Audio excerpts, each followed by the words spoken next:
Good afternoon, you guys. Welcome back to Spillin' It. Welcome back. We are here with our special guest today, Serena. Hi. And funny story, she actually used to work together with Courtney at Sephora way back in the day. Yeah. But she's going to share kind of Courtney and her are going to talk about kind of going through some similar things they've gone through with ADHD, eating disorders, some OCD sprinkled in, which I can relate to. Yes. But we'll get started. Yeah. So when do you feel like, I mean, we're just going to jump right into it. Yeah, let's do it. When did you feel like your eating disorder kind of, you noticed it or you became aware of it? Definitely. I mean, well, it became very evident when I had a big transition when I moved here to the United States from Canada. So I was I didn't know this. Yeah, I'm story. Canadian. I didn't know you were from Canada. Yes. Grew up in Canada? Yes. What part? Winnipeg, Manitoba. Okay. So just right up there.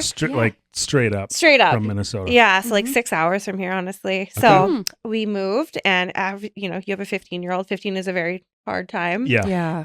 So it was just really stressful, and I remember too, just like hating lunch at school, going home and not wanting to be around my family or eat dinner. Yeah. And there was like a lot of like, kind of like, I guess you could it started off as like anger within like my family of the separation. Yeah. And food was always such a big deal to us. I Yeah. decided I didn't want to partake in family dinner. I didn't want to eat lunch anymore.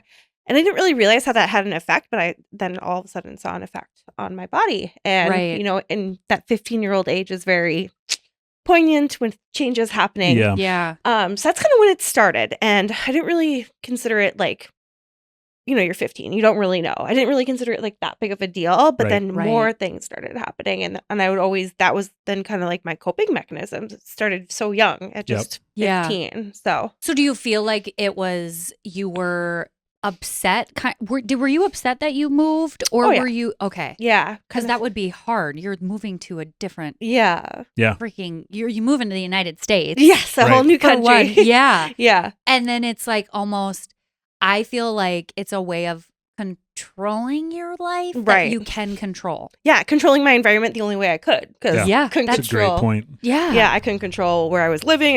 I had 15. No friends. Yeah. You know, and back then, to age myself, like there was no texting. You know, you had AIM, but like there was one family computers and there was one landline.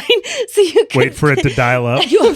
Or you'd be like, I have to use the phone. You have to get off the internet. I'm like, oh. The struggle was real. The struggle was very real. So talking to my friends didn't work back in Canada. So but you as well, did it start in your it was like I was graduating. I was in high school and I remember feeling like I felt bigger but it was like I was graduating, but also then I was getting married. Oh, wow. And it felt at that moment like chaotic to me, kind of. Like it's like I knew I was really young. My sister had moved away. And for me, it was the only thing that I felt like I could control. Right. Like being 18, I think it was like, maybe I was like 17 when this happened. Probably because we got married at 8 when you were 18. Yeah. And I always. Crazy kids. I wish I could go back in time and like, because I remember never thinking about food. Really? Yeah. When I was in high school. And now I wish I was like that again. Right. Have that bliss. Yeah. Of just, I'm hungry. I'm going to eat. Yeah. Right. And not go, I'm hungry. I had this today. I had this today. And so. Yeah. It's like a mind journal. Like you never forget and you wish you didn't have to look at the nutrition fact labels or things like that. You know, and back in high school, at least for me, it was just like purely restriction. Yeah. So it was go to like, how long could I go without eating? And it would go sometimes multiple days. Oh, wow. With only drinking water. Yeah. And it was, you know, that's, I guess, fasting. But when you're that young and you're still growing, probably not the best thing. Yeah. And it was interesting though, because my family like never said a word, but it would be like my teachers who would say things to me. Like little like teachers who were like, because I was in AP classes, I always got very good grades and like eventually did find friends, but it would be like the teachers that would check in with me and I would just ignore it and I didn't think of anything of it, but I guess it was something you reflect back on, like, oh, I guess some people did notice. Right. But my family and my friends definitely were like, what is going on? Because I grew up a gymnast. Oh, sure. I was very strong. I like pride myself in being a strong like person in general, but like my body too. Yeah. And I remember when I started losing weight, people commented about it all the time. Like, wow, you look really good. So then in my brain, I was like, I looked bad before. Oh, geez. Yeah. So then it just became this obsessive thing. Like I should get smaller and smaller and smaller until then it was like ooh, you are really small. Yep. Right. And so now I am very conscious when people are losing weight to not make that their identity. Exactly right. I never comment on anyone's like size. I say like you look strong. You know things like that. I never say like tiny. I hate when people use the word tiny to describe someone. It's just not okay. Right. No, because it's for me that is what triggered it even worse. Exactly. And so now you look great. I love your hair. I don't know. Or something about your personality. But yeah. 100%. And I remember, this is kind of funny. Not funny, but interesting that you would say that too. Because, I was so skinny when I graduated, I was 18. Then I went to the University of Minnesota. And my goal was to get a degree in nutrition dietetics in my brain to fix myself and also become a registered dietitian and help other people. And I loved cooking, which is ironic because I didn't eat the food I cooked. But anyways, I still love cooking. But then you're in the dorms and you're stressed out and you're alone and you don't know really anyone. Again, back into this environment you can't control. Right. So this is what happened. Then I actually started binging and purging. So add another layer to like restriction and then you would get the point where you would starving and then you'd go into the dining hall, there'd be cookies everywhere, anything you wanted to eat. So I did end up gaining like 20 pounds like right away, and then I go back home and everyone's like, wow, Serena, you look so great, what have you been, and like they were like commenting, like I could tell they were commenting that I gained weight. And then I felt so gross and so disgusted after Christmas break, and I went back and I lost like 35 pounds, and it was very evident that summer when I went back home, so there was like a bit of that yo-yoing because like I didn't really notice I had gained a lot of weight. Like I know my pants were a little bit tighter, but then like everyone commenting was just really like defeating. So then when I, the binging and purging is something that was actually painful. Like that was, but that's something that becomes almost truly an addiction. Because you do get like, I can understand the binge eating side too, because that is something where you do like get this sort of high from. Which is, I understand that side, and it's really hard to like get out of that pattern. And then like the purging is just something else that is just like you feel disgusting afterwards and shameful, and like it's actually shameful is such a great word. Shame. And I think shame. That is the biggest thing about addictions in general is shame. That's why nobody wants to talk about it. You hide it. They're embarrassed and ashamed. It's like you're ashamed you got to that level. Right. And you're like, how could I do this? Right. You can't tell your mom, like, well, so I just threw up. And it's like you're in the dorm with kids. So like I would have to like find the bathrooms that you could lock and that were single bathrooms. I'd have to go up 2 stairs to find it. I'd have to like maneuver ways, and I'd have to like figure out how to not look like my eyes were bloodshot. So I'd had Listerine and like, you figure out all these ways to get around it and you hide it. And so no one knew. I actually didn't even tell anyone until about like 10 years ago about how bad it was. I don't think it took me a long time to actually admit that it was such a problem that I would be like, so this and that, because nobody knew. Right. Because they're not in your brain. Right, exactly. But your brain is really loud. It's very when loud. You are going through it. Right. And you feel like everybody knows, but they don't. No. They don't. So when did you feel like you're like, okay, this is actually a problem? So my third year of college, so the restriction and binging and eating probably stayed with me all through college. But my third year of college, I decided I wanted to take a master's level course in eating disorders. So it's called Management of Eating Disorders. So I was throwing myself into the fire. We actually had to call eating disorder clinics and try to like pretend we had a friend or a family member to get in, figure out how much it would cost with insurance, without insurance. And we learned all about the side effects of eating disorders. So I like wanted to scare the living shit out of myself, pardon me, to make me stop. And I had all the signs, like I had purple nails. I had a scar on my finger that I still have from throwing up so much, like your teeth hit a certain part of your finger. It's disgusting. And like, luckily my teeth were fine. That was one thing too, that you worry about, that your teeth are not going to be okay, but they were. So I did that, and that like really like pushed me to stop like purging. So that did help for like a year. I did like confide in one of the boyfriends I had at the time, and he was terrible. He made me feel like I was basically like a drug addict. That I was hiding this, and he's like, why don't you just work out more? I'm like, that's not the problem. Right. And I was like, it was just terrible. Work out more. You're like, oh my God, let's do one addiction to the next. Right. Work exactly. over. So I did spend a lot of, I would go to the gym 2 hours a day probably, but Yeah. whatever. I would take yoga classes and exercise classes and get credit for it. Yeah. But so that was like a turning point where I noticed like I really need to make a change. I did start seeing a therapist, but it took me until my 30s to find a therapist that I actually really liked. So I started seeing a therapist, but I didn't like them. Like the number one key, I think, is finding a therapist you really like and trust. Absolutely. Yeah. Yeah. And so that's huge. And It's a great point. I mean, we've said it on other podcasts too. Like, it's okay if it takes 3, 4, 5, 6, however many therapists. Like we've gone through a couple as well, personally and together. Yeah, before we actually found our therapist, we had been to a lot, I guess. Now I haven't even thought about that. Yeah. But it's like friends. Yeah.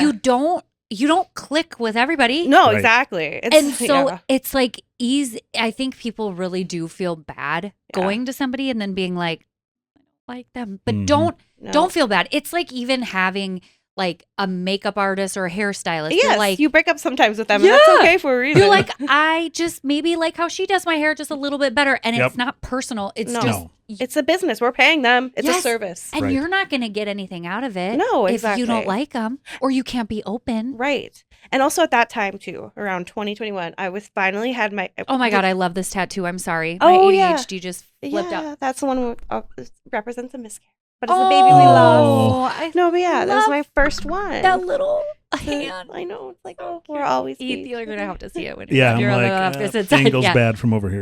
We'll sorry. Yeah. Oh, but at 2021, that's when I decided I knew after taking psychology, I knew I had anxiety, like max anxiety. Yeah. So then I was also prescribed my first anxiety med. I was on Celexa or citalopram. Okay. And I do think that helped at the time. Mm-hmm. So that kind of gave me a little bit more fuel to like maybe rely less on restriction. Yeah. But there was it never, even through college, it never stopped.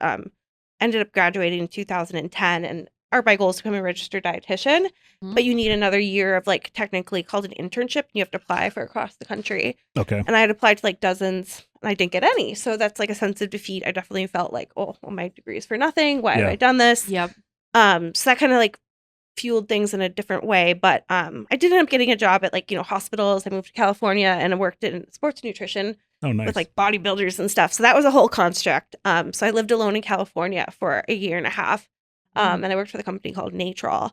And that was like very hard on like, you would think you'd go to California and like get really fit. And it was the opposite for me. Like my binge eating went crazy because I was alone all the time. So I had fuel at night to do whatever I wanted. Yeah. So I would go home and it was a really tough time. And I remember like coming back and my family would be like, wow, you've gained like 50 pounds. And I'm like, maybe not that much, but they didn't say 50, but it's like, wow, you look different. Yeah. So that was really a big, it was like, there was times where my weight would yo-yo 50 pounds. I'm sure I didn't weigh myself very often. Right. But I would go from like, I don't want to say numbers too, because that could be triggering for people, but it was definitely a huge jump. So, but then I was always back on and off medications, like anxiety and depression medication.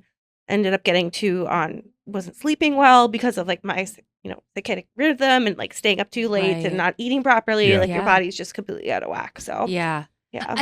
It's really, if you think about, I think anxiety triggers so many things in people that they don't even realize it's anxiety. It's like you said, kind of masked anxiety, and you're like, oh, it's an eating disorder, but you're like, really, I'm freaking out about this, and my way to cope is controlling this. Right.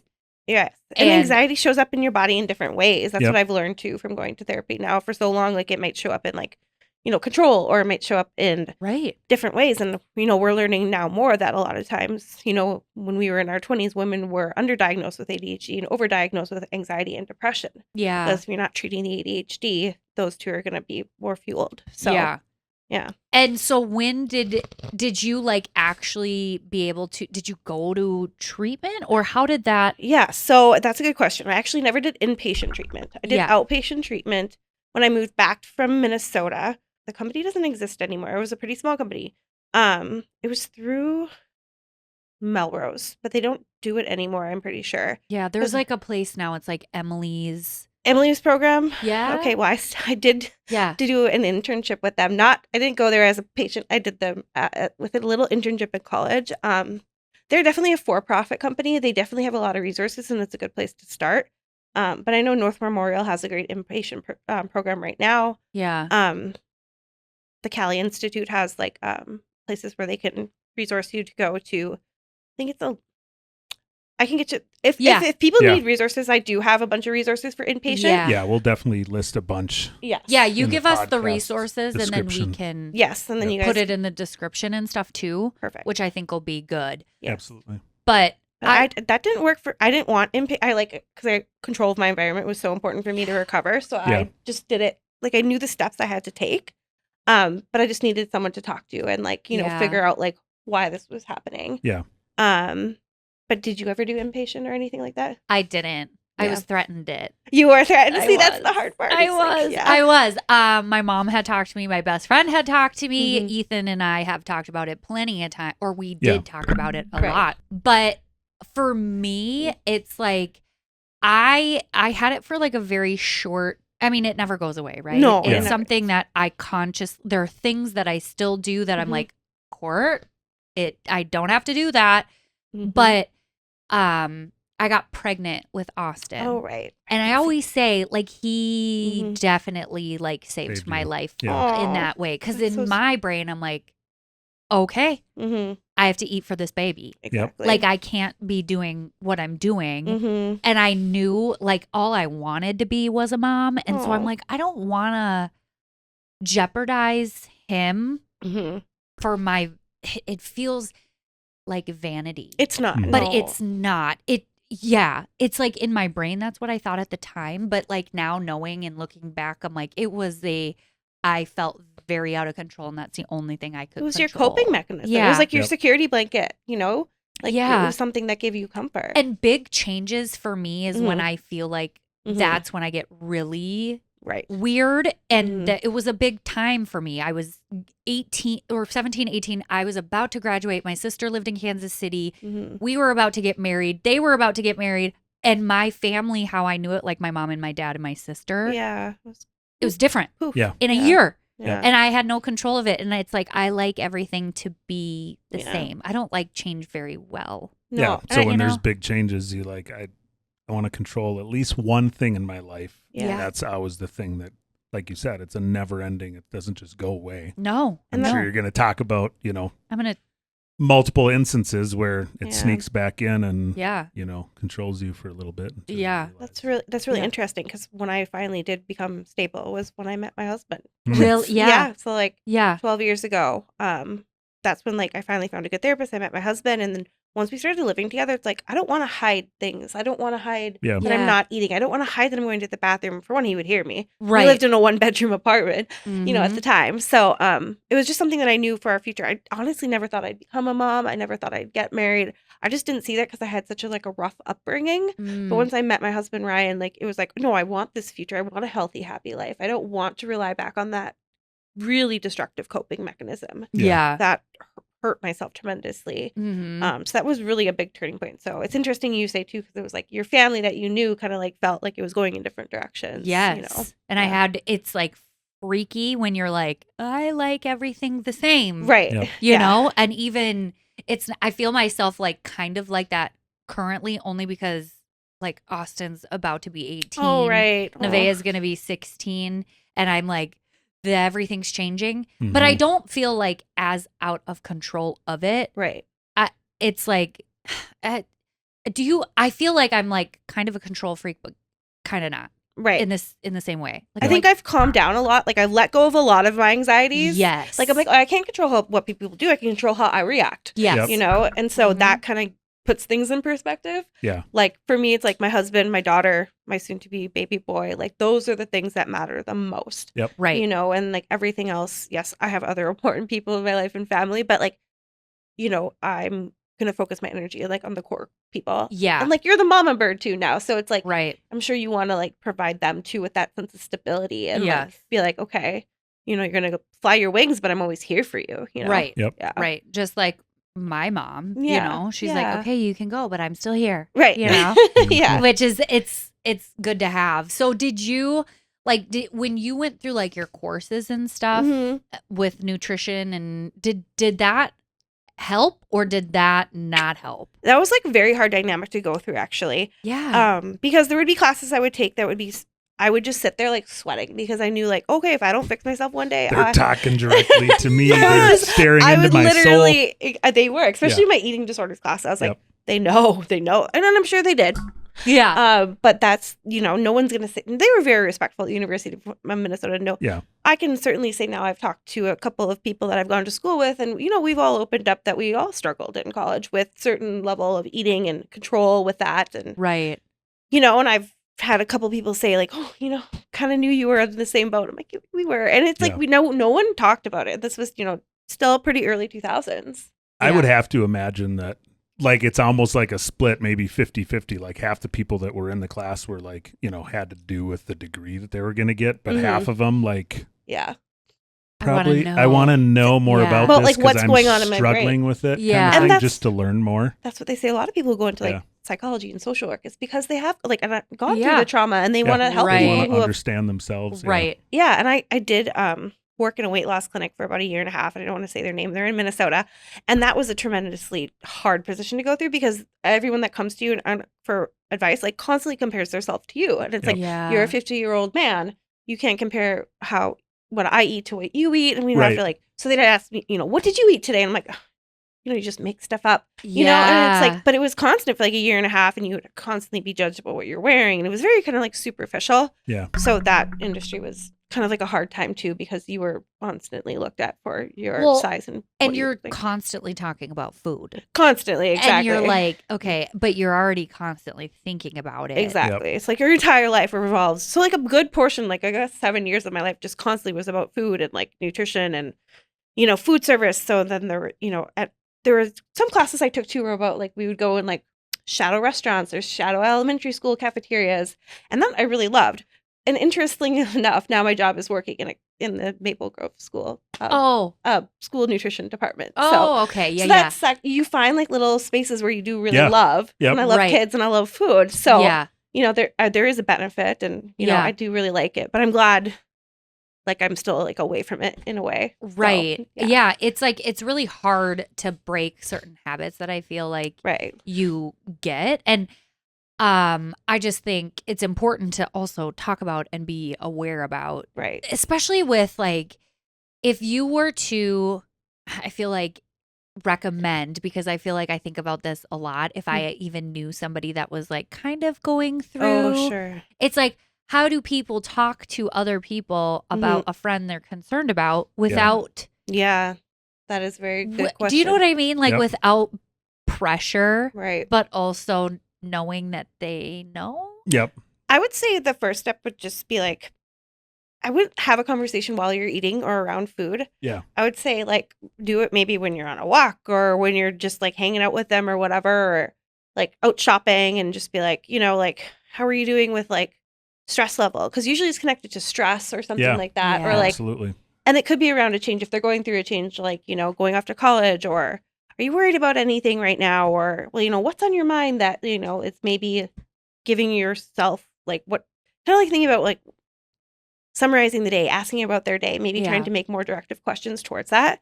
Because where you're not like calling out exactly what you're wanting to say, but like kind of trying to get to the root issue of like, and it's interesting, like now I bring up my eating disorder very candidly, and like when I, you know, to people that I might not even, but then people open up if you share things like 100%. Even like men have come to me and like started talking about like their daughters or like people in their lives that they know. So sometimes just being vulnerable, and I know it's kind of scary because, you know, talking to people that about like a sensitive subject, like giving yourself permission to do that, and you can see how they respond. If they get shy and they don't want to talk about it, fine. But maybe in like a year or something, they'll remember you and come back and be like, hey, you know what? I would like to talk about that. Yeah. And eating disorders are not just, I do have to say, like men get them also. And so some men are also ashamed of it. Oh, 100%. Because it's, I mean, man, it's not fun But I think too, like the stress or the anxiety piece, especially because I also have ADHD. I get hyper focused on things. I truly now, even being at a healthy spot where I, can talk about my eating disorder, whatever, I will still forget to eat if I'm really stressed out or I'm really anxious. I physically feel like sick. Oh yeah. Like, and I can't eat. And Ethan is very good about feeding me. Oh. Because he'll be like, did you eat today? Oh. I got you egg bites. Because I for real will not. Yeah. And they say too that there's a connection to when your anxiety and like your stomach get connected. So when you're anxious, like your nerves to your stomach will either like overreact or underreact. So like like you'll get heartburn, you're feel full and you're not full. And it's literally how your brain remembers how to cope. Yeah. Or you're really hungry. Yeah. Like I know some people are opposite. Right. They're hungry. They're like unsatiable. Eat. Yeah. Unsatiable. Like they just want to eat and eat and eat. Yes. Well, and I think it's a good point. Everybody knows that, but it's like eating disorder is not just anorexia, bulimia. It's also overeating. Yep. Or it's like controlling. Like overindulging. Oh, yeah, binge eating. But not some people have like orthorexia where they only eat healthy food. Some people have like severe picky eating. Well, I forget the typical name for it, but severe food aversion. Oh my God, do I have that? You'll only eat certain foods. I'm so weird about food. Yeah, the texture and everything. Texture. Yeah, we've talked about it numerous times where I feel like it's a combination of the eating disorder and the ADHD. Yeah. Yeah, and food. Yeah, for sure. Yeah. Well, I had a lot when I felt like with my meds that I was on, I was very more like there was food that I was like, I cannot eat that. Can't handle it. Yeah. And I could before. Right. But like sometimes if I get a weird piece of chicken, forget it. I won't eat it for a month. Yeah. Yeah. No, ruins it. Chicken ick. That's interesting because I recently was diagnosed with ADHD and on the medication too. I would be so particular. Like I'd want to eat the same thing every day. Yeah. The same, like just like this is what makes me feel full. I don't feel sick. I don't get heartburn. Yeah. This is the only thing I want to eat. Yeah. And that was it. Yeah. I know. And I am like that just in general. Right. I am a very it's this we were talking about this before, but ADHD and OCD, you said it kind of can they can like balance off each other or one can mask one another. Yes. And there are some I would never consider myself OCD kind of because I think naturally you think OCD is like Ethan where he just cleans all the time, which obviously that is there's so many forms to OCD. You have some OCD tendencies, but you don't have full the ritual part of it. Yeah, the rituals, yes. And I am a firm believer of the rituals like you were talking about. So. Oh my God. Before I would do gymnastics or compete, I had certain things that I would do because or a certain, like right now, I have these red shoes that I have with Austin, like they won state and I was like, I cannot wear those. I'm like, don't even touch. Morgan the other day, she was in there and I was like, can't touch them. Don't touch them. But those are my lucky shoes. But there are certain things that I do. Like if I miss my vitamins, I'm like, Rachel's like, what happens if you don't take your vitamins? I'm like, I don't know. I've never done it. Never done it. But I think in my brain something's going to happen. Yeah.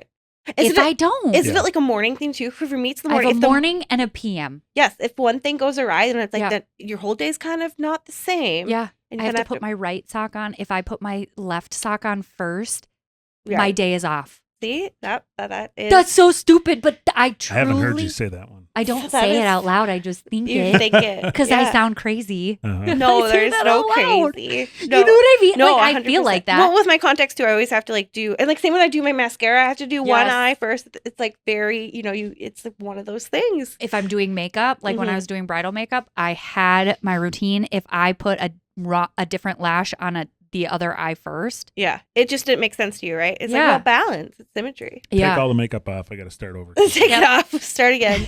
That's interesting too, because I see it in my daughter a little bit. Yesterday, she was trying to draw the letter D and she couldn't do it and she got so frustrated. And I was like, honey, it's okay. Yeah. Because it does start. It starts when we're young, Yeah. It really does. And noticing that and just being, obviously a 4-year-old is different, but I think it does. There is like an inherited part with genetics and an environment, and I firmly believe environment can really change anything, but there is something to do with that as well. Because I think not formally, but I definitely know one of my other brothers does have ADHD as well. So, yeah. I definitely think my sister does and my dad.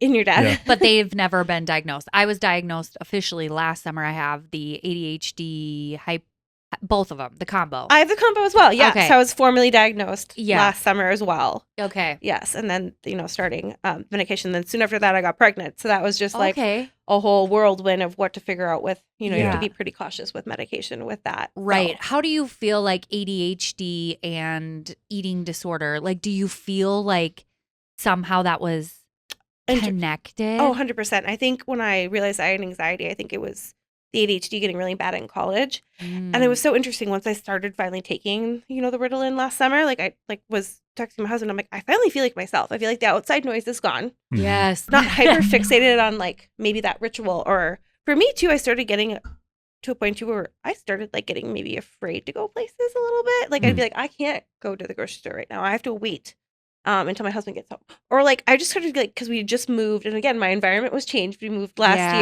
year, so I was getting to used to a new city, and just everything just felt different.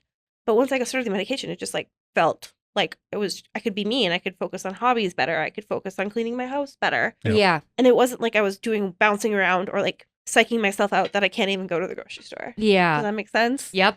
Bouncing around. Freaking I do that all the time. Yeah.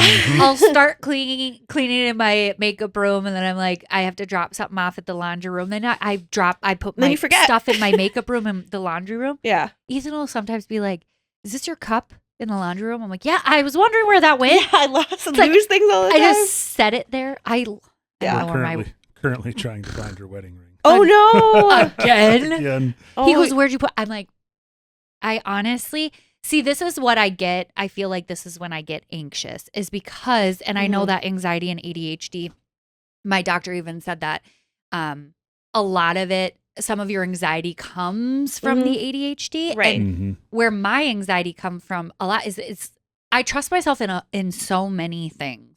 But if you look at me and you're like, remember, I'm like, no, really, don't make me do it. Yeah, because I get I'm very forgetful in the moment. I have a great long-term memory. Incredible long-term memory. I can remember stuff that Ethan's like, I was like, you were there, you don't remember? Is that fascinating? We're polar opposite. Like I'll, my OCD cleaning, I'm always putting stuff away. So I'll be at work doing remodeling stuff, and she'll text me and be like, just a couple days ago, she's like, I have 2 of these boxes from Ana Luisa. One is necklace, one's earring. I can't find the one with the necklace. And it's this little box like this, tiny, like a matchbox. I'm like, oh yeah, I picked it up and I put it by the little round thing to the left of the toaster. And she's like, got it. Yep. I'm like, just the short-term memory. But do you have a photographic memory? Yes. So I have a photographic memory. So I can just replay things. So jealous. But it to your demise sometimes, because I will remember everything like in pictures, but then you have to like describe things to people and they don't get it. Yeah. And so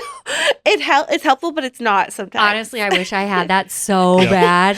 He'll be like, we'll have, okay, here's my code for something. I will read it 17 times. And then I'll look at Ethan and be like, what's He's like, it is, because sometimes it's the court report, or that's court 10, court 15, court. I'm like, there's just too many for me to, and I had just read it 5 seconds before. Right. Yeah. I'm like, I should remember. So I get extremely anxious and frustrated with myself. That's me. I get very frustrated. And what's interesting, I have a photographic memory, but I'm dyslexic with numbers. Oh. So all my numbers get flipped around. So you think I'm like, okay, yeah, I feel smart about this. And then I'll do the stupidest thing with numbers. When we moved, I could not remember our address. I literally had to keep it on Google because 13655 to me didn't make sense in my brain. And I could not remember it. Yeah. For 6 months. No, ask me any number. Like Ethan memorizes all the credit card number. I'm like, what's our number? I don't know. Yeah. See, something about numbers, this doesn't click, but like visions and like seeing things in words and patterns. Yes, that's good. Yeah. But I wish I had that, but I just feel like I get so that's when I get really anxious. And you get mad at yourself too. You're like, I'm a perfectionist and I should know this, but you don't. And then, And then I think of like our wedding ring. I already lost it once this year. This time I'm like, I truly don't, because sometimes I'll take it off and I'll be like, Ethan, I'm taking off my ring and I'm putting it somewhere here. Or I said it to Rachel. Yeah. And this time I didn't say it to anybody. So I'm like, I can't even remember where I took it off when. Yeah. Yeah, that's the thing too. It's like, because your brain is going so fast, you forget where you put it down. It's like, it could have been there, could have been in your car. You don't know. I really don't know. Yeah. I really don't. But So what were the steps? I feel like I would love to, because I know a lot of people struggle with eating disorder, ADHD, even like OCD, kind of like we're talking about. For the eating disorder part, like what was your biggest main steps that you took that was super helpful to you? Because I have my things that help me, but I'm assuming they're just different. Everybody it is different. Deals differently with it. So for me, for the binging and the purging, I really can't have certain foods around me because, well, at least now I can because I have a daughter and I want her to be exposed to all foods. But for me, I had to for like a good 10 years. There was no ice cream around me, no cereal around me, no milk. I know, but it's really just kind of gross to talk about. There are certain things that when you do those things that are easier to come back up. So it's really sad. Yeah. So, but so I had to stay away from those foods. Yeah. And for me, it was like being really consistent and eating like breakfast, lunch, and dinner. Yeah. And just making sure, because I would skip lunch at work. I was just like, I don't need fuel. I don't need anything. Like, and I would just go. Even when we worked at Sephora, sometimes I would just not eat lunch. And I'm like, I'm fine. I burn like a ton of calories at work. They have stuff in the back. And I'm like, I know. There's donuts back there. I know. And like the people love them, but it's like, even to this day too, I still have anxiety around eating around people because I feel like people judge you when you eat, and I hate that. So I rather just, if I do eat around people, I eat like a little bit, but I prefer not to. Yeah, it's still a part of it. Yep. Right. It's just I just don't. I prefer to eating breakfast, lunch, and dinner is really good. I am not still to this day really. I'm not super hungry in the morning, but I'm actively working on that. Yeah. Currently. I'm not hungry in the morning either, but I do I have to do it. Eat oatmeal or yogurt or just even egg bites. Egg bites. At least one egg bite. At least just one. to get something in. A hard-boiled egg, just pop it in and be like, this is my fuel. It's just like taking your vitamins. Like your body, literally your brain needs it. Yep. Because you had nothing overnight. Think about your daughter too with get the glucose. Your brain needs glucose. You need something. Yep. So when Nevaeh was diagnosed, I'm extremely like self-aware kind of a person and self-aware for my kids.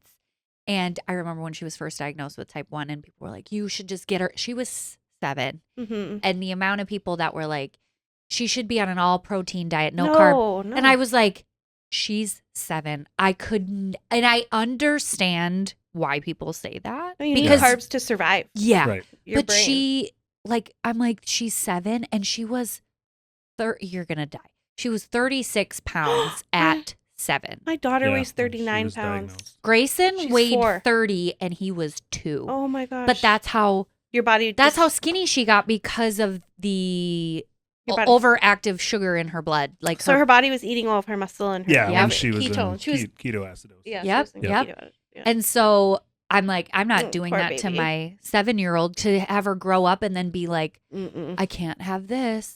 And eat it anyway because that's what you do. You get sneaky. You can have you can, as long as you're monitoring your levels and everything. You really can eat everything. Yeah. So, but except celiac is different. Yeah. That adds a layer. Wrench. Yeah. I think for me, I feel like I have to talk about it actively. Yeah.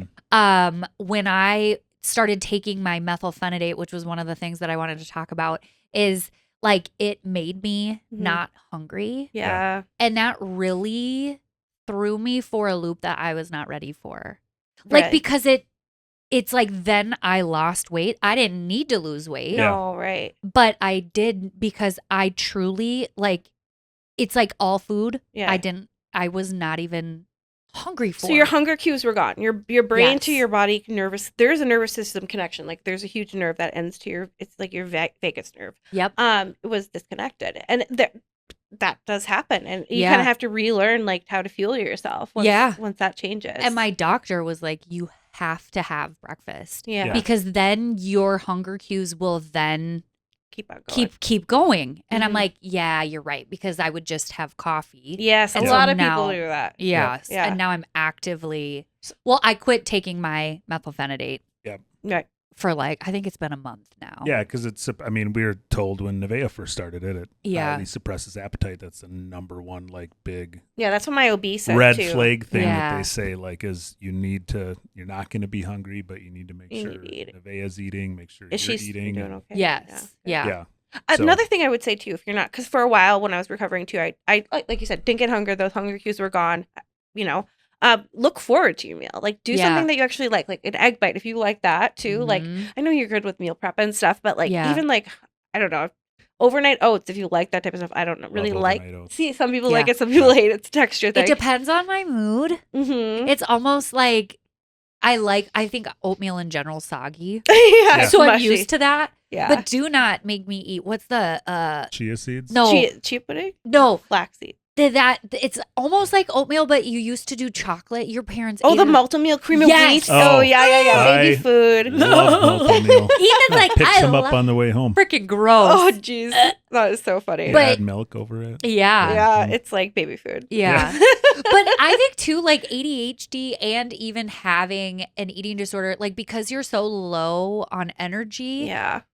You get more snappy. Oh, 100%. And it's like you don't even like that version of yourself. You start eating, you're like, I am a happy person. Right. I was just hungry. Yeah. Yes, exactly. Your body's starving for it. Well, think about it. Like, for example, my 4-year-old, if she gets hungry, she will throw herself on the ground and say, I am hungry. You know? And that's like, we can't do that as adults. The adult version. You know? But like, we're so stubborn as people. We're like, I'm refusing to eat, even though I'm really hungry, and so you're cranky. Yeah, you're cranky for sure. Especially like too when you're running around, you got kids, you got things to do. Like when I was, I'm not working right now just because of the pregnancy thing, but like when I was like at work, I'd get like 10,000 steps in, and then you realize like, wow, I'm actually really hungry, and you realize like, oh, your mood's better, you're nicer to people, and everything, because like your brain really needs it when it comes down to is feeding your brain and all your muscles essentially. Oh, for sure. I think like the first step, of course, is just admitting it. And I think that's the hardest part. It is really hard. It is really hard to admit it. Because it's like you feel like, why do you feel? I don't know. I did. I was like, I feel like I'm just like a failure. Like why? I don't know.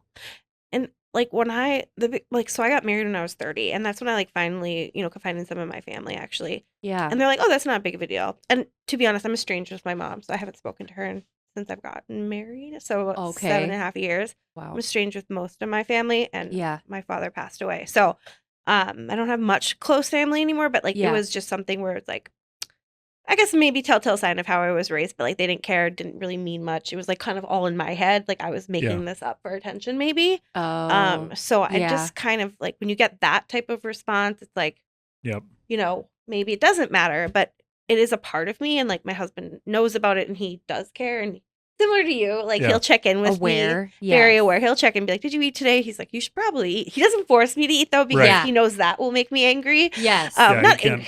Yeah, it's the same. You can't force her to do anything. If you try to, then she does the exact opposite. Right, exactly. I'm so annoying, but yeah. Yes, and he knows what snacks like, so he keeps them in the house, and things like that. Yes, so. Ethan is so good at that. Right. I think because I am like naturally a picky eater. Right. He's like, okay, this is what Cord will eat, and then he'll even say like, Austin, don't eat this. This is your mom's, because that's so cute. He knows like. There are typical, like, I like yogurt and granola. So he always has that. Right. Just apples when and peanut butter. Yeah. Right. Exactly. Pickled chips. Just pickle chips. Ethan could go on. Popcorns. Candy. Twin snakes. Oh, see, that's perfect. That's milk so great. Like, the partner really makes a difference. And if it wasn't for, like, him caring so much and, like, just nurturing in a way that, like, doesn't make me feel like I have or had an issue or still do. Yeah. Because I did have an issue with, like, this pregnancy of not gaining weight. I didn't. Because I got, norovirus and then influenza A this past. It was terrible. So then it is in my record that I, do have a past eating disorder. So then they start asking questions. And then it's like, you blame yourself too. Because being pregnant, well, you went through it. Being pregnant while you have a past eating disorder, it is hard to see the scale go up. Yeah. Even when you're growing a baby. I know. So that's kind of been like a whole. And I've completely recovered and eat when I'm, follow my hunger cues as best I can. But it's like, it's even the first time I was pregnant 5 years ago. And that time, actually, I had a note in my chart that like I actually didn't get weighed because it would make my blood pressure go up so high. Oh, so wow. I would have to get growth scans. And so similar to this pregnancy, I do get weighed now. I don't care, but I have to get growth scans because, things like that. I think by the time I had Gray, I was like, okay. Yeah. I'm okay with seeing it go up. Yeah. With Austin, it was hard, but I was underweight. Yeah. I gained 60 pounds. My first, I gained 50. With him. Yeah. And I ballooned. But then I think too, like oh my God, now I have to lose weight. That was hard. Yes. Yeah. I didn't try to focus on that the first time. And it was just, but you were so young. You were still a teenager. I was only 20. Yeah, you were 20. I was 19 when I got pregnant with Austin. Oh, wow. And then 20 when I had him. Yep. And still I was very young. And so like it was fine. I don't think I lost weight drastically. I think it was like a normal amount of losing weight. Right. And I really tried to be very mindful of it. And I think, like you said, having a good partner, but even having your mom, your best friend, whatever, they all check in on me sometimes. Like if I'm really stressed, they're like, are you eating? Yeah. And it's not coming in a way of like, here's some food. I can tell you're losing weight. They're like, are you eating? And I'm like, no, not really. Right. Yeah. And I am honest about that now because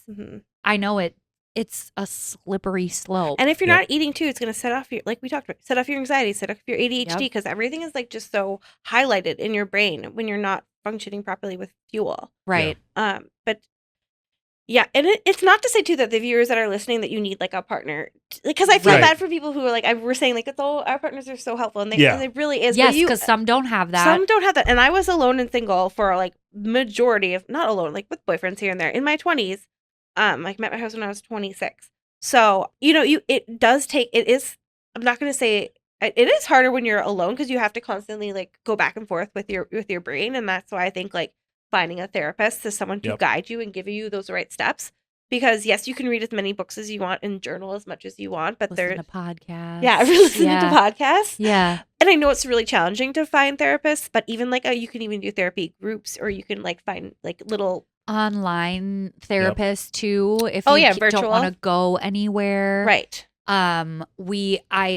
It's very important to just be talking about it. Yes. For sure. Right. Whether it's a therapist or, like you said, doesn't have to be a spouse, but a friend that you know is not going to judge you. Right. Even a friend, or someone. a mom, or a parent. Yeah. By the time I said like, so I had like an eating problem, Rachel's like, we know. But it's like I had to say it. Right. It's up to you to like be able to say, a good friend is not going to call you out on something like that. Right. Because it's so sensitive. It's so, it so is. personal. It is. People have, I think you made a good point earlier, just about being there for the person. Yeah. Doing whatever you can to encourage eating without forcing, or, whatever that looks like. Like, after we got married, or when we got married, at your lowest weight that you'd ever been at, and I knew it was not healthy. Yeah. And you weren't doing it healthy. Right. But I couldn't, I knew Courtney, I couldn't like, you got to do this, or it would have gone the opposite. Like, you got to know the person and what makes them tick and what's going to help, but just being there for them, constantly encouraging them, because eventually when they reach that point where they're like, okay, I'm ready to talk about it. I'm ready, then you're the first person that they come to. That's very true. Just showing that compassion, that side that you're there for them. Yeah. Without judgment of like, because I think that's the biggest thing too, is you feel like judged. You do feel judged. Or you feel like you did something wrong. That you get that icky feeling like, oh, I just broke the law or something. Yeah. Like you just got pulled over. Like that's kind of how you feel like about yourself. And it's just a part of you. You didn't want this to necessarily happen. And, and it did. It became a cycle that is now stuck. Right. And it's like your brain chemistry is like, for people who have been through it, I know it's something that never really goes away. No. Yeah. It just is a awareness that it's there. That's why I call it like recovery. Just like, just like you maybe have broken a bone really bad. That bone is never going to necessarily be the same. Yeah. Right. It'll still be strong and functional, but you have to pay attention to it and put a brace on if you're going to go snowboarding or whatever. If you're going through a tough time with a lot of transitions, you might need that brace around you. So I think that's a good point. Yeah. So what was like maybe the least helpful thing probably for you? Like, when that the college boyfriend told me to just exercise more. That was not good. Yeah. But I do believe in like, it is not helpful to point out what people are eating. Like even my brothers would say like, like, oh, Serena, all you eat is salads. Like when we'd go to like Mexico or whatever, like, oh, I don't, you know, like just like little comments like that. Like, and I know, obviously brothers are brothers. Right. But, just like little comments, like some people try to joke about it, but it's not funny to joke about. Right. And it really isn't. It's not. It really isn't. But so, it's just. Because then I feel like when you're pointing out like you're only eating salads, then you're even more hyper aware of like, okay, should I eat a hamburger now? Yeah, and it's like, and if I eat a hamburger, I'm not going to feel good because my body doesn't respond well. Like, are they going to judge me if I take the bun off? Right, you know exactly. What I mean? I went to like a work picnic and I took the bun off too, and I was like, oh, man, I shouldn't have done that. Because, like people like, whatever. And it's just, it's just like, but then you realize it's like, people probably aren't really looking at you. You just think they are. Yeah. So. Oh, yeah. I think of it all the time of like going to the gym and people nervous about going to the gym. Oh, yeah. They're like, my best friend would say this all the time. Like, everybody's looking at me. They're watching me. I'm like, nobody is watching you. Yeah. They are paying attention to their own self. Exactly. Everybody's got their AirPods in. Yeah, exactly. But it's like other people do think too that like, oh, they're probably watching me and judging me. And we're like, no, we're not. No, we're not. No. We're not. No. So I think we think people are doing that more than they are. But if they are aware that you have an eating disorder, they do typically watch what you're eating. Yes. To make sure you're. Well, and even too, like, so I worked at like a cafeteria. We'd all have lunch together before we'd serve the kids. And like, too, like, it's like, even some of my coworkers would comment on what other people were eating. And I was like, just don't talk. I was like, she can eat whatever she wants to eat. If one person wants to eat 2 servings, they can. If one person wants to eat 1 bun, they can. Yeah. And like. Right. Yeah, I just, those little comments that you think are harmless can either A, spiral somebody that has an eating disorder, or B, trigger somebody that has maybe never had an eating disorder. Like, exactly. oh my gosh, yeah, you're right. I need to. It is. And it sticks with you. And like, not to be generationally like puzzling people, but the boomer generation. Yes. They love to talk about those types of things. Oh my gosh. Ethan's dad. My parents, when Courtney was going through it, I was like, ugh. That's not what, did you puke in there? I was like, oh my God. That generation just does not have filters. No filters. Not at all. Oh my gosh. Not at all. Oh my gosh. But I do think the comments, and also even the comments like about people who have lost weight, I have I don't want to comment on people's bodies 100%. ever. And so I think that's very unhelpful because that triggered me really into an eating disorder. 100%. And that's something that my bio mom did, that she would always comment on what my physique looked like. I don't know if she was comparing herself to me or something, because I was just really, from the start, like 5 years old, because I did dance competitions, and until, I stopped talking to her, it was always like, there was always a comment around my body in some way. And it really, really, really, really bothered me. And I would bring it up to her and she wouldn't change, because that generation doesn't change. They don't learn. They don't change. And I was like, I've had enough of this. Yeah. And it's like, that was like one tiny part of why I don't speak to her. But like, that was. But that's good for you to say something. Because it's hard to say, like, when you're getting comments like that, it's hard to be like, ew. Yeah, when it comes from your own mom, and it's like, she would do it the most. Yeah. And I mean, I left home at 18. I never went back. That was like definitely a firm boundary. So like, but it, and there could be people out there who have parents that do judge them like that. We don't know. And I would say, just talk to you, like, make firm boundaries. Say like, hey, you know what? This actually doesn't. This really bothers me. That topic's off limits. Yeah, it's off limits. We can talk about anything else, but not my body, not about what I eat, not about what I weight, wear, losing weight. Not about what I wear. I can wear whatever I want. And do my makeup however I want. And not politics. Exactly. Not politics. Oh, geez. That's another one. That's a tough one. Yeah. What do you find super helpful? Like, if, for, let's say you have a friend who's going through it, how would you support them? I would support them just by like checking in with them, or even just being like, I suppose we did say this. But also too, like, learning what their little tics are. Like, I have a friend who doesn't like any condiments, like hates condiments. So just knowing like, oh, I know you don't like that, but hey, I've got this for you and this. Or if they don't like chicken, be like, let's go a place where they have really great like barbecue food, or like trying to do something to get them excited about food that they do actually like, or they do actually enjoy. Yeah. Or like a place where you can like, these days, like, where you can like pick like Korean hot pot or something fun and like interactive with food. So it's like you're doing an activity and eating, or like, I don't know, those types of things are just really fun and cool and can start conversations too. Yeah.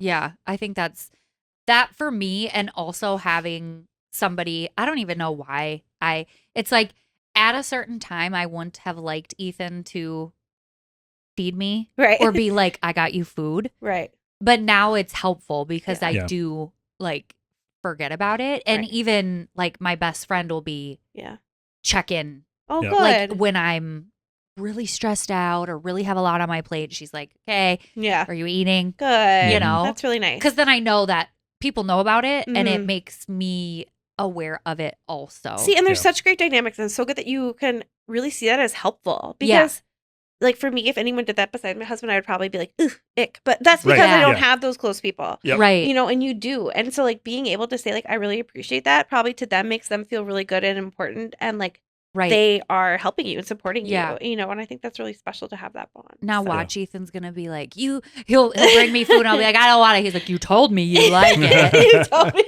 That's so funny because with my husband, he, like I love cooking for him. So like I love meal prepping, not necessarily for me, but for him. And he like, you know, getting back into golf, he goes, I want to lose like 15 pounds. So like I'm making him like all these like healthier, they're not like super, they're like just like a little bit healthier. Yeah. And I'm like, how are things going with your lunches? Are you like, he goes, yeah. And it's just something that like I feel good about doing for him, like nurturing the person that I love. Yeah. You know, in a way. I was going to say that feels like a way of just showing him you love him is by making him food. Like I made dinner the other night. It was like this pasta feta thing. Everyone had 2 servings and I was like, oh I feel so good that everybody loved it. And it was my way of just being like, I love you, I made this. Exactly. And so good. So in the Italian culture, there's like a joke saying like, we don't actually apologize, we just make you a really nice meal and that means we're sorry. So they're like, I made you lasagna. Exactly. And that's like my it takes a lot of work, so I'm saying sorry. Listen, I love lasagna. Me too.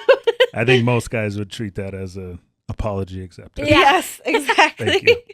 I got it. Thank you. Yeah. So do you have any other questions, Ethan? We're already almost at an hour. Yeah. I mean, I was going to say, I think it's for your spouse or that best friend or whoever it is that you confide in about that type of issue is just being aware of those certain triggers. Yes. Being aware, I know like right before Courtney's cycle, she starts feeling bloated and she's like, down about it. Has moments she hyper focuses on the scale and what the scale says. And I'm like, babe, I have to remind her like every time, literally every month we have the same conversation. I know. Yeah, the water retention. Because once I just your period's over, it. like you're back to your normal self. Like just you can't. And pregnancy too, like body image is a part of it. Yeah. Body image goes hand in hand too. Because like you'll feel good one day, the next day you look in the mirror and you're like, oh, what happened?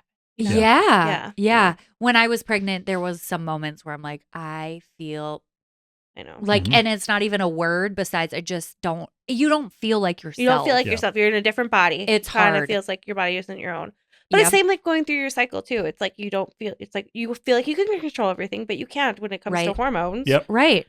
Yeah. You really can't. But it is really helpful and to actually just be aware of it and talking about it and you guys, like, if you don't have anybody that, if you're listening or watching, you know, my DMs are always open. Are you okay? Yeah, I have a private account, but I can give you my email address too if you guys want to email me. Yeah. I don't have a very big Instagram anymore. Yeah. But I'm definitely open. We can also, you know, if you just even need a hey check-in or advice or anything. Definitely. Reference or not references, but the resources. I'll email you guys the resources for like inpatient stuff and you know, and don't be take it one step at a time. You don't have to step right into it, but like even talking to your primary doctor is the best first step because they will give you the referrals to a therapist or a psychiatrist or inpatient or anything like that.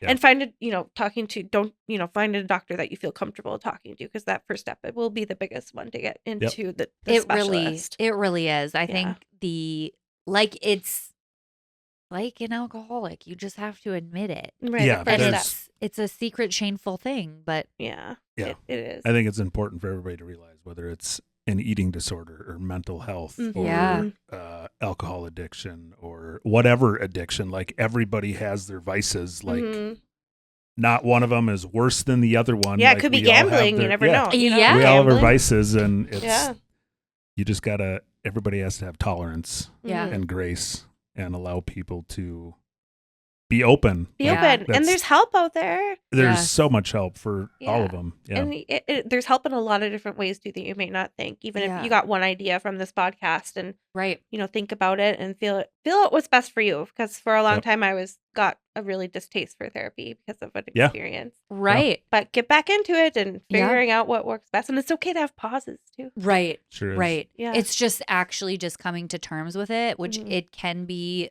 very hard.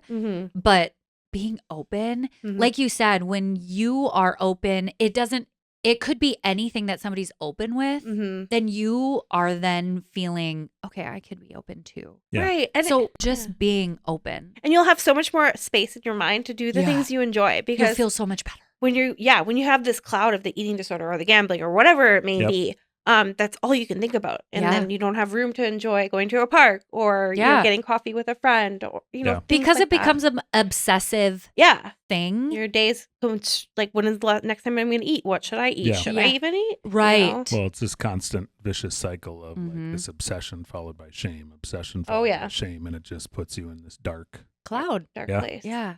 Exactly. And some doctors don't listen, but find the ones that will and advocate for yourself, because that was the biggest 100%. Thing I learned was push forward with what you know about yourself, because you know yourself the best. Oh, yeah. We cannot preach that enough. Right. Agreed. When it comes to your kids, too. Yeah. Oh, gosh. Advocate for them, because you know your kids best. Oh, 100%. You, there are some people who are going to dismiss it and dismiss you, but there are other people who will listen to 100%. You. Yeah. And I think that's a very good call out. And remember, reminder. And we're paying it's a service, whether it's a doctor, a therapist, or anyone. It is a service, and you can choose where you want to go. Yep. And that's the nice thing about this country. For sure. Agreed. Yeah. So. Go ahead. Well, awesome. Well, Serena, thank you so much. Thank you for guys. coming and being willing to be open and vulnerable and share about the struggles that you've had. And props to you for overcoming them. And yes, thanks, Courtney, too. Thanks for this opportunity to talk and being so open. And, for sure. Yeah. I just hope it's helpful. And I know I've gotten messages of people and like they're worried about their teen or their, social media is so big and people look at other people like that's how I should look. Right. And everybody is so different. And so their bodies are different. You're unique. I think of it, I was just telling my kids this, and I just love this analogy that every single snowflake that has ever fallen is different and unique. And that is like humans. Yep. Look at us. Yeah. You love your human for like your babies, Austin, Nevaeh, Grayson. I'm like, you guys are all different. Yeah. And I love you just for you. Yep. And so you have to remind yourself that too. Like you love you because you are different and you are unique. Yes. But you aren't like anybody else. You aren't. And that's great. And think about, and the same thing comes to like little differences and like what we see on like the outside of us that we made, just like little things that like make us different that we should embrace. Yeah. And a lot of times we look at it as a negative. But little things in our personality that may not be perfect or ideal, they can still create great gifts, because I think the eating disorder has given me an opportunity to be stronger and fight for myself. Yeah. And know that I can get through it. Right. Yep. You can get through it. So you can get through one thing, you'll learn Can you more. imagine if everybody was the same? I know, right? Like, God, how boring. We'd be little robots. Yeah, we would. Like, I'm like, thanks, no thank you. No, thank you. But, we're all here for a reason, and hopefully it's helpful. Yeah. I just want to be helpful. Yeah. It's cool to have your platform to spread the word, and I think you've got a great set of followers. So they are great. They really are. Very loyal, very encouraging. They are. Yep. So, all right, you guys, thank you for listening, and we'll see you in the next one. See you guys. Thank you. Bye.